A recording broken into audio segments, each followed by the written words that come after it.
People say you can't sell a company if it's built on your personal brand. If Elon wanted to sell Tesla, if Richard Branson wanted to sell Virgin. So the notion that personal branding hurts the company is just totally. Yeah, speaking of content, like this is a very creatively driven conversation that I like to have with my pals in the industry. And the real goal with these kinds of podcasts and the fact that I do have good relationships with other wise, creative individuals, I like to break down a few specifics, like so we can give real good value to those that are listening.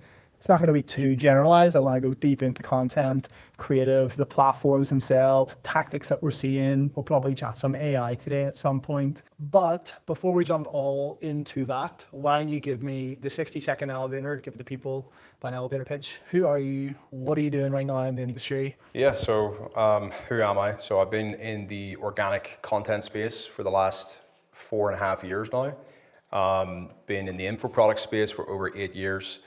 And essentially what I have found myself become a specialist in is organic. You know, some numbers I can share, driven over 1 billion views for clients collectively. I think if I refresh that count, it would be significantly higher than 1 billion. We have driven clients from 0 followers to 3 million collectively, helped e-commerce brands grow over 1.6 million followers in one particular case. And a lot more than that. So basically specialize in organic socials monetization over the past 4 or 5 years. Yeah, so those 1 billion views, which like 1 billion, like we don't even know what 1 billion is. Like it's hard to even know what 1 billion is if you're a human. So that's a lot of views, but they're all organic views. If that's not pushed by spend. Yeah, all organic.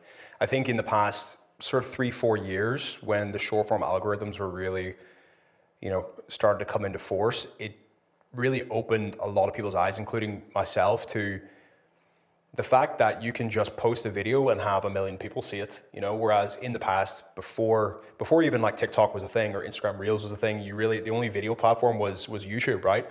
And YouTube back then was almost a luck of the draw. You'd have to post videos for years before you got picked up by the algorithm, got shared on the recommended page or the explore page. But now with short form in the mix, and YouTube's actually starting to push smaller creators now because I think they're feeling the pressure from the ease of access that short form is giving everybody.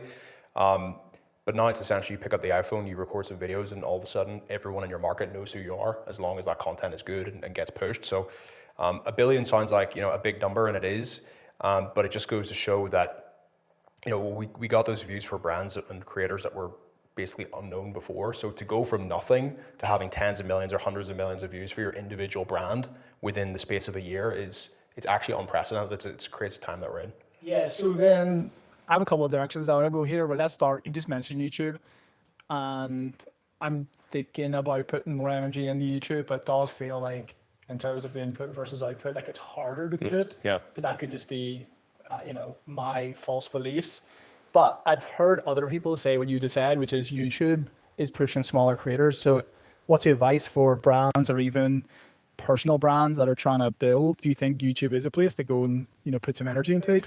Well, yeah, I mean, if you look at the recommended page on YouTube at the minute and you just scroll for a little bit, you will see plenty of videos that say 10 views, 20 views, 50 views alongside videos that are at 1 million, 10 million, et cetera, right? So that just goes to show that they are pushing those creators to potential new viewers, because I personally think that YouTube has seen a drop in new creators since the short form algorithms got more popular, because you can literally get 1,000x faster and bigger traction with Instagram and TikTok than you can with YouTube. So YouTube is now playing catch up, trying to get people that extra exposure with kind of still maintaining their edge, which is that long form attention span.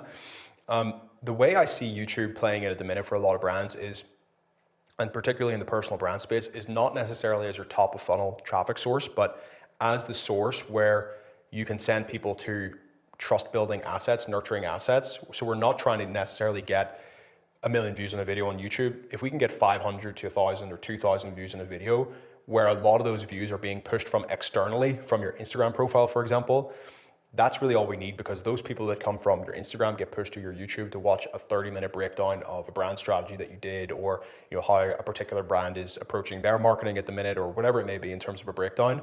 But that is what I'm seeing as the trust asset that's working so well for converting people back on Instagram. because that's what we have. We have the top of funnel is Instagram for Reels. We send people to YouTube when we upload a new piece of content. We show that to the audience, and we can have some automations to send them over there. They watch that, they indoctrinate themselves through your long form, and then whether it's the next day or in 2 weeks or in a month, and they see a CTA on your Instagram, they've already been pre-sold from the long form, which then they can convert inside Instagram DMs or book a call, et cetera, and buy there. So I'm seeing YouTube at the minute for a lot of particularly personal brands as not necessarily the traffic generator, but the traffic amplifier or nurturer, the trust building asset. Yeah. Right enough.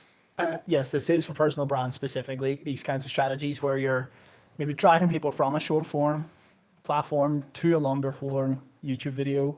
And if they watch, like you said, 30 minutes there, like 30 minutes is a long time to sit there and pay attention to someone. And if you're going to get through the end of that video, you're probably going to build that trust bar way up and be more inclined to take some action. And then imagine they watch, 2 of those videos. Mm-hmm. That's huge. You would need to watch like 60, 30-second reels just to get that. Yeah. So it's powerful. And I look at people, when I hear you speaking now, I'm thinking about real life examples like your man, Jeremy, what do you call him? Haynes. Jeremy Haynes. Yeah. But like, he's not racking up huge, well, he might be now, but I've been watching him for a while. I know you have. He was getting like 2,000, 3,000 views in a video, mm-hmm. but that guy's doing $1 million a month. Mm-hmm. And it's proof that if you try and see what 1,000 people would look like if you were standing in front of them in a room at a conference and you were telling them your expertise at a conference, that's such a hot audience. Like 1,000 people is a lot of people. But get 1,000 views in an Instagram, it's just kind of people looking at it for a couple of seconds and scrolling away. Yep. Like it's not an engaged audience. So I guess for the people listening to this, the tactic would then be to break it down really simply. If you are a personal brand and you have some value to give, turn those into, mini lectures, mini conferences, mini videos on YouTube, mm-hmm. and then use your short term or your short form platforms, Instagram, TikTok, even Twitter, to drive people there, and LinkedIn as well. Yeah. Really good with that page. Absolutely. I mean, there's also another guy, you guys can look up. He's called Ryan Clogg. Have you seen him? Yeah, seen him. He has also been using that exact same approach, but his top of funnel is Twitter. Yep. So he has like 50, 60K on Twitter, I believe. I think he's doing something like 3 million a month with his info product offer.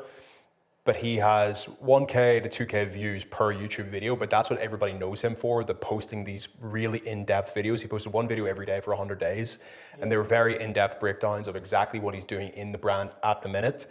And he took sort of the Hormozy approach of, I have nothing to sell you, which I have a different opinion on that kind of positioning, but for him it works because he's doing millions through his info product already, and he's building that equity, seeing what Haynes is doing, where eventually then he can probably release his own sort of mastermind, et cetera, and have a lot of people lining up for it. So he used Twitter as the top of funnel and the YouTube as the builder, as the trust builder and the expertise proving asset. And so that's what I'm seeing as I'm getting a lot of my clients to do that now. One in particular, he's in the men's discipline niche, and he was facing a lot of objections. Like, why do I need this? Why do I need someone to teach me discipline? And he started producing YouTube videos around why entrepreneurial men, they go off track, or they lose their edge, or they get a bit of money and then they go crazy and then they have a downward spiral, etc. He would make YouTube videos around those, and he would post them on his story, make posts about it, send people to that destination to watch that YouTube video. And then when his viewers see that video and they can listen to him explain that concept more in depth, and they're like, yes, I can see that I'm already on that path to the negative thing that I don't want. And then they see the client, the guy, as actually the solution to that just through that YouTube video. So the top of funnel gets you that initial attention, and that YouTube then converts them, basically pre-sells them on working with you, and then the sales calls are layups at that point. Yeah, exactly. So they're coming on educated, they're coming on qualified. It's just a matter of figuring out how much it is and taking the action. And when I used to work with Ravi back in the day, Ravi up Val, he told me this strategy called the 7-hour rule, where if someone consumes 7 hours of your content before getting on a call with you, consider them closed. And it's so true, but sometimes it's hard to get people to consume 7 hours of content. And one of the strategies we built, which was really, really powerful for us, was, we ran paid ads. We had a good social organic presence. And people were watching our ads, booking in a call. And then we were maybe sending them like BTS videos as a retargeting, because we're very lucky that we can go behind the scenes and show shoots with like Tyson Fury or us in Dubai with Tommy. Like that kind of stuff was available to us to then run as a paid ad to all of our calls. And then second to that, they might have just been like 45-second clips. But then you would need a whole lot of 45-second clips. They had 7 hours. But then our email sequence is from the thank you page. It's essentially explaining like, go watch these videos because you need to turn up on the call for. And every single email is probably like 3 emails a day. It's like, here's a case study, me walking through a case study. Come on tour with me and Tyson as I shoot content with Tyson in Bangkok. That's a really good video that did well. Come with me to Tottenham Stadium to shoot content with Harry Kane. So these were actual videos that we were sending in our email, and it was linked to our YouTube. Yep. And that's exactly why we were able to close so highly, because they were watching those videos and they're going, if they were very pre-qualified themselves and they needed our services, it's going to be very hard for them to choose someone else who's just made them some offer versus us, where they see that amount of proof and they watch that amount of content. Yeah. They see me and they see Jack and they see our results. So that's my own live example. The Ryan Quality example is excellent, and the Jeremy Haynes example is excellent. I think that behind the scenes content is so underutilized by agencies with physical offices. I think it's a little bit different for remote people like myself because I'm not on site, with people. Yeah. But for D2C brands and for agencies, that behind the scenes is amazing, because on the agency side, it shows here's what the experience will be like when you work with us. So you'll see yourself or Jack or whoever directing the client, setting up the lighting, doing, whatever it may be, getting the perfect shots.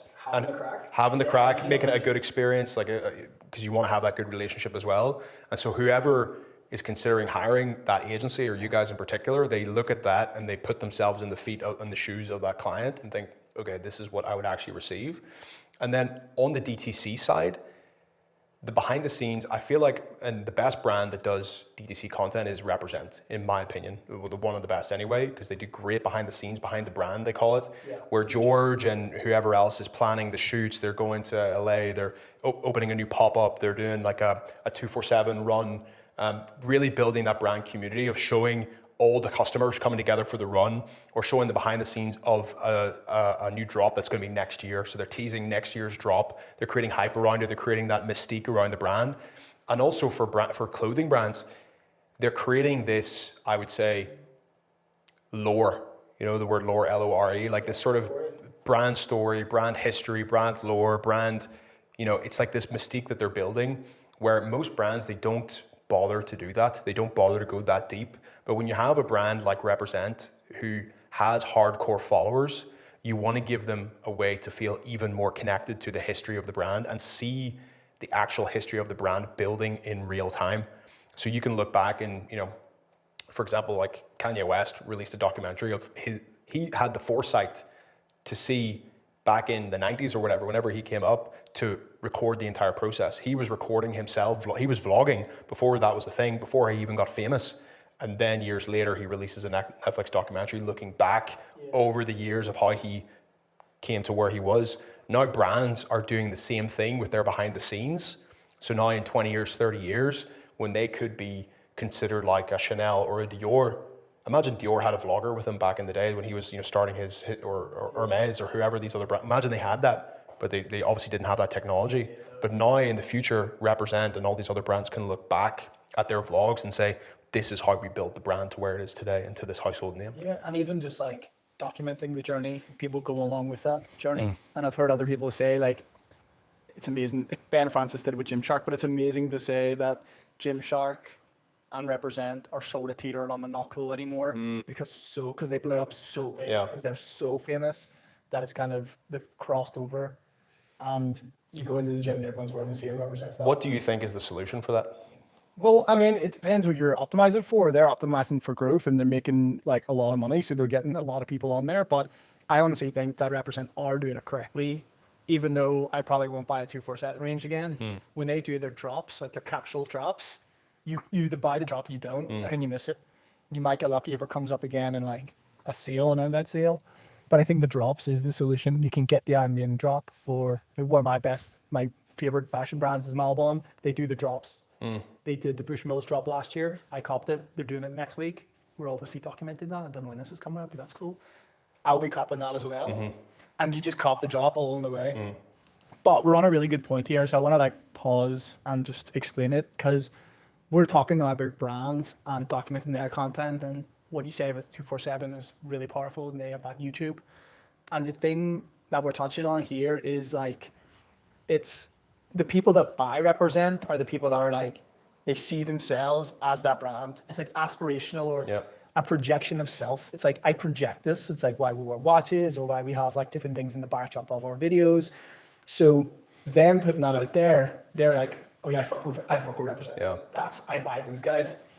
And because at the end of the day, a hoodie's a hoodie. Yeah. Right? And so what's the message behind it? But what makes you buy those represent shoes versus Adidas? It's buying into the message. The lore is a really good terminology for that. And then you can cross that into, there's other particular industries where this is important. Alcohol. Mostly for the layman, it's the same grog in a bottle. It's just a different shaped bottle, and there's a different story behind it, a different style. Like A.U. Logga and Charlie Sloth, and the amount of content that he puts out, and who he is, and who he speaks to, and how he communicates online. He's like, you know, connecting with those guys that buy A.U. with those gals. So this is like a key point, and I want to just reframe it there, because we're not talking about like the brand side. So why don't you give me your thoughts on the difference between brand content and then founder-led content? Because you do a lot of gurus, right? But they say they don't have brands, they're just like themselves. Let's talk about e-com brands, putting out content as a brand versus putting out content as themselves, the founder. Well, the funny thing is that we've worked with a lot of gurus, yes, but we've also worked with a lot of quote-unquote real founders, real entrepreneurs. And when I say that, I mean owners of, $100 million plus e-com, SaaS, whatever it may be, finance guys. And what I would say is that the route for brands to really get big is actually for their founder to do content. Because if you look at the biggest companies in the world, okay, so let's take a step back actually. People say you can't sell a company if it's built on your personal brand. Let me ask you this. If Jeff Bezos wanted to sell his shares of Amazon, could he do it, yes or no? Yeah, he could.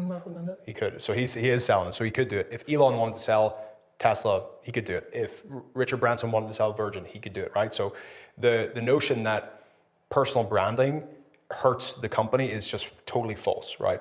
And I have another story to back that up. I have a client, and he is in the pet niche, right? So he has a company that does 90-something million a year. They spend like ridiculous, like tens of millions of dollars on ads every year. And the whole reason why he ended up working with us is because he was on a flight from somewhere to somewhere, and the guy in the seat next to him, they're in business class or first class or whatever, he started chatting to this guy. Turns out this guy is the chief of PR, whatever his title is, like the head PR guy for, client told me not to tell the name, but some big billionaire that everybody knows. And he was asking him questions about his company, what he needs to do to scale to the next multi-$100 million level, billion-dollar level. And the guy told him that just what I said about Elon, Bezos, all these other people, you have to become the leader of your market, the face of your market as a founder.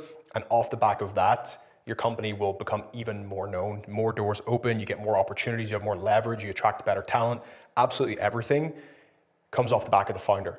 So if the founder can then position themselves in a way where they're getting that attention, the right attention with the right style content, then the company will benefit, the brand will benefit, right? So what I would say is, if you look at, and you said this, if you look at Represent, and you said that the customers, they see themselves as this certain archetype, right? It's like, they're the guy with the razor shade, what do they call them? The Venom shades, they're the sleeveless thing, the 247 get up, the Nike Ultra Flies, or whatever they call them. But really what they see themselves is George Heaton. Yeah. They almost want to be George Heaton, right? So when George as the founder embodies the values of the brand through his personal brand and through his day-to-day life, the fitness, the fashion, the entrepreneurial spirit, the drive, the ambition, all that stuff, that energy gets transmuted into the brand, and therefore people buy it in order to get a piece of that energy, right? So they feel like, I put on my 247 and I can run that high rocks. I can go do a triathlon. I can run 10 kilometers, 10 miles today, right? Whereas if they'd put on, like you said, a different brand, they wouldn't necessarily get that psychological magic in their mind, right? They wouldn't be inspired to go do that thing. Whereas if they see the founder doing the thing, embodying the brand's values, then that passes through the brand into the consumer. They sell more, they build a more loyal brand. And so for brands, I think most founders are scared, or they're lazy, or they just don't understand really how to actually do content that leads into the brand. So they have to have the personal brand, which leads into the brand. But if we're talking about brand only content, it depends on what the brand is, right? If it's ultra luxury, if it's extremely mass market, if it's a bit mid-market, whatever it may be. But the beauty of brand content is it should never be serious, in the sense of you don't have to really educate people. You don't really have to give them insights. You just have to entertain them or wow them. Look at Red Bull. Is Red Bull sitting in front of the camera saying, here's the benefits of drinking an energy drink? No, it's some guy doing a triple backflip off a fucking ski ramp and nearly breaking his neck 3 times, right? That makes you go, holy crap. And he's got a Red Bull helmet on. So therefore, that content makes you feel like, I want to do that. Okay, I got to drink Red Bull, right? Red Bull, they're leeching onto that energy, right? Other brands that do this well are a lot smaller one. Cernucci, the jewelry brand. You look at their content, and it's very organic, it's very funny, it's very relatable. So they know who their demographic is. It's like these young people, right? Young 20s, teens.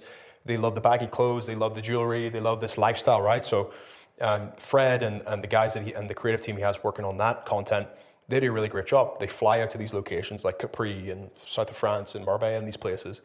And they go and they shoot very organic lifestyle skits. It's like when your boyfriend does X, and it's like a guy and a girl, and they act out a little scene together, and that's something funny, right? And their content is just that. I seen one that went viral actually recently. It's like that one friend that doesn't fit in, and it's like these 4 people trying to look all serious on camera, and then it gets to the last guy, and he's like, hello, right? But that and then everyone's like, oh, what the fuck? But they're all wearing the clothes, they're wearing the fashion, they're wearing the chains and everything.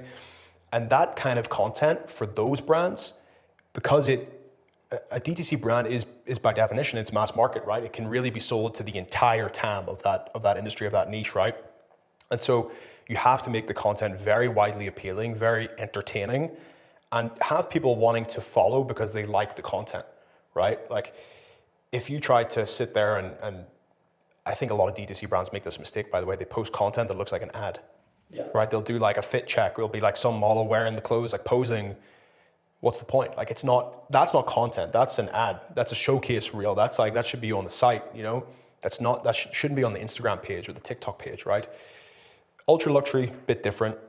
It's a different game. But for, these more regular DTC brands, you need an entirely separate organic strategy than you do for your ads. And all creative strategists, by the way, that are working in companies, I wouldn't say all, but most, they immediately default to the ad mindset of let me make an ad rather than let me make a piece of content that people enjoy. And I think that's a big mistake a lot of them are making. Yeah, these are really, really good points. And it's there's so much to unpack here. So if we were doing step by step bullet point for the brand in sentence at a time, ChatGPT, make it more concise, how would you deliver that? Thinking top of funnel, getting people in. Yeah. That's all the way down, because that was huge. That's good. Well, for personal brands, there's top of funnel, middle of funnel, bottom of funnel. So top of funnel, get as many views as you can, mass market appealing content. Middle of funnel, educate, nurture, prove expertise. You get less views, but it nurtures, it increases that trust. And then bottom of funnel is just a CTA to say buy. D2C brands should only be producing mass market style content. Don't be doing outfit checks. Don't be doing ad style content. Mass market content, maximize for views, get a ton of followers, and then push story CTAs on a daily basis and retarget that following with ads, right? That's the only thing that you should be doing, is just how can we get as many views as humanly possible? The easiest way to do that is just by producing, get a few good creators on your team on board and produce skits. Produce skits, get a lot of views. It's not hurting your brand image, by the way. A lot of people are worried about that. Oh, I don't want to produce this content because it makes our brand look bad. No, it doesn't. It elevates your brand. It creates loyalty with the brand. It creates affinity. People want to actually tune in and see that content on a daily basis. What you're saying is literally the golden playbook. So like, if you're watching this on YouTube, I would literally just go hit the back button like 4 times and just listen to that again, because that's the playbook. And we spend a lot of time trying to educate people on that. Like, trying to be authentically is what you're getting at. Like, the skits is funny, and if you can do funny, do it. If you can't really do funny, maybe document it in a different way. Because whenever people force funny, I've seen it not hit. So skits are great, but what you're basically saying is top of funnel, jumping on maybe some trends, getting mass amount of views, as many as possible, and then using paid ads in your retargeting with maybe like bundle offers, graphics, things like that. Yeah, mad. Really, really good value there. So I'm going to pivot very, very slightly because I really wanted to get your opinion on a couple of things. Basically, I mean, AI has completely taken over the conversation in a lot of areas, and I'm not trying to go down like AI rabbit hole. People have different opinions of it, and personally, I don't really care what those are. I want to know from a tangible, leverage perspective, what can I use to my advantage as a brand or as a personal founder to increase my output from content in terms of AI tools? Like, what is it that you're seeing? What are your clients using? What are you using? The thing that AI is most useful for personal brands in particular, is primarily ideation and just script writing. The editing tools are not up to scratch. Everyone says use Opus AI. Opus AI sucks, man. Give it a podcast, and like 50 clips, you'll maybe get one that's okay, right? It sucks. The editing tools are not there. It's primarily good for ideation. What I like to do is take podcasts of clients, take the transcript, upload that to Claude, and ask Claude to pull 50 potential clips with the timestamps included. You can clip that based on that. Then based on that transcript, you can then ask it to generate topics, generate questions to ask the client to then start talking about again, right? So a podcast can be then repurposed into many ways just using AI to actually pull that out. So it can choose the clips, it can create new videos to record, and you can also then transfer that podcast into other mediums. So it can be turned into tweets, turned into emails, turned into everything like that.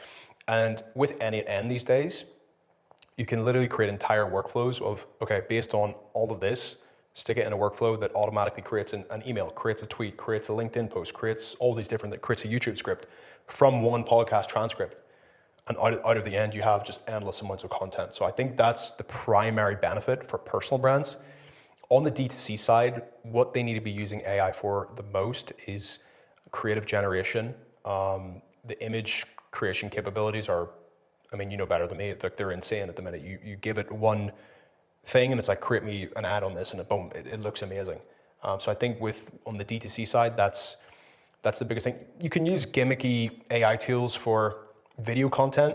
They're kind of trending at the minute to create these funny little AI videos. I actually was going to go there because I think this is a really good trend for brands to jump on, if you can do it right. If you can do it right. I think, though, most of the trend's going to die in a way, because you can still tell it's AI. You can still tell it's just odd, it's weird, it lacks that authenticity, which for me, I am not attracted by AI content. If I see a brand only doing AI, I feel like it's a drop shipping brand. It just doesn't lead into like the things that I buy. I want to see real photos, real interaction. So until AI gets to that point, I'm not sure that the video side is going to be that useful, because you can still tell. Yeah. Once the technology gets better. That would say work for using AI as video ads. And again, it's jumping on trends. Like, trends do move, and they'll always move, but it's being able to spot them and get on them. So you've probably seen like the Bigfoot / Sasquatch. Yeah. You probably saw the gorilla, 100 man versus gorilla. Those kinds of things were doing really well. There was also like the Bible influencers. Did you see that? No. It's like, I say David comes on, he's like, yo, what's up, homies? I'm about to eat this stone. Oh, yeah. That kind of stuff. And then using that as like comedic, but then having product placement in there. Yeah. I saw the Sasquatch do one for like Zins. Yeah. And he was getting buzzed on Zins. Yeah. And it's just so funny. But again, it was a trend, but it's also top of funnel. Yeah. It's going to go viral, and it's going to be part of that, what we just talked about, top funnel process. So and you can do that with a prompt inside of Vue, and you get about 8 seconds of clip, and you maybe make like 4 different clips and you stick it together, and that's your video. That's really, really funny. another thing that we saw, we talked about this in Life Like in our training sessions, the Simpsons trends. You know, Simpsons predicts. Yeah. So Simpsons have predicted so many things, which is crazy. But I just noticed this trend, and I don't even think it's popping yet. So this is like really early. People have started faking things that the Simpsons predict. Yeah. So like Simpsons has predicted that what's happening in the world right now, the Open, right? So the Simpsons predicts like Rory McIlroy wins the Open, right? And or whoever wins it, right? You could produce this video right now. Simpsons predicts this guy wins the Open, and you can just get clips of the Simpsons, of which there are plenty online, and then AI generate one that fits your narrative, whatever the story is you're trying to tell, and that becomes your video, which goes viral, obviously. And then there's a product link into that as well. Now we came up with one for a client of ours where it's tallow face cream, and it's like Simpsons predicts that the world gets a plague, and the only solution is to rub cows on your face. Yeah. And it's the gunslinging Texan cowboy, and he's like obsessed with money, and he's like selling cows to everyone, and they're all rubbing these cows in their face. And then it's like, you don't have to rub a cow in your face, you can just use beef tallow. Yeah. Right? That's an ad, totally made by AI. Total IP violation, by the way, so I'm not saying to do it. However, goes viral, trends, it's absolutely class. And then you can do your tactic off the back of retargeting. Yeah. But that's just about being clever with it. And your ideas as well. Like one of the best things about working with an agency or working with a team is that they could just be giving you those ideas. Yeah. But if you're able to identify that and then execute on it, then you're onto something really powerful. 100%. I actually just seen yesterday, Google Workspace has just included an AI video tool with their subscription. I think it's like kind of like a VO Lite kind of thing, but it popped up and I went in and I just typed in man drinking a Coca-Cola, and within like 5-10 seconds, it made me a clip of just a guy drinking. I was like, damn, this is like so useful for creative generation, and it's for like assets, VSLs, ads, everything. Because it's good for clips, right? Like you might want some stock image, but you just don't have the perfect clip. You can create it. And like the same thing in Vato, it's a pretty cheap monthly subscription software we use for stock video design plugins. They just released it, and I just tested it there. Like guys sitting out sitting inside French cafe, drinking espresso with one hand, takes a smoke of a cigarette in the other hand, and and they might add a script. And he did it, really, really well. Now, the first time, he took a drink of the espresso, put it down, and then he had the fag in the same hand, and I was like, it didn't look like he picked up a cigarette. Didn't make sense. So I had him switch the hands then. But one, finesse of that prompt, I had a really slick, like, vintage-style video outside a cafe in France. So cool. Yeah, and that was in Vato? In Vato, yeah. They've done a really good job with their AI, considering the biggest players out there are, like, not that good with video. You've always been dodging. So, amazing stuff here. Like, again, to recap that, like, if you're a personal brand, get your ideation done, get your scripting done, leveraging Claude and things like that, podcasts. And if you're a D2C brand, maybe, look at some of those ideas that I've been spitting, because they actually are really fun. But just to wrap up then, I'd love to get your thoughts or your opinion on your favorite brands and the content that your favorite brands are putting out right now, and why you like it, why you associate with it. I really do like Cernucci's content at this present time, because it's so simple and easily accessible. Yep. It's not overproduced. It's really taking the actual culture of short form content and injecting it into a brand in a very high end premium way. So I really like their content. Obviously represent with behind the brand. Who else am I looking at right now? I got another brand in mind. Nude Project. Have you heard of them? They sound familiar. So a clothing brand based in Madrid, I believe. And their founder, I think his name is like Francisco or Francesco or something like that. But he also does an amazing job of the founder-led short content. Again, with like more luxury lifestyle. It's a high-end clothing brand. They do the drops. They have, honestly, I encourage you to look them up, because they are textbook in producing short-form content that's not overproduced, yet still maintains a very luxury positioning with that content, and it drives the exclusivity as well. When you look at New Project's content, you feel like you're following the founder. And again, like I said earlier, like the founder embodies the values of the brand, embodies the aesthetic of the brand. He's doing that perfectly while still bringing in sort of this world-building, community-building style content. So Nude Project, they're doing a fantastic job. Let's have a look. Right, Simon, I appreciate it. Thank you for having me.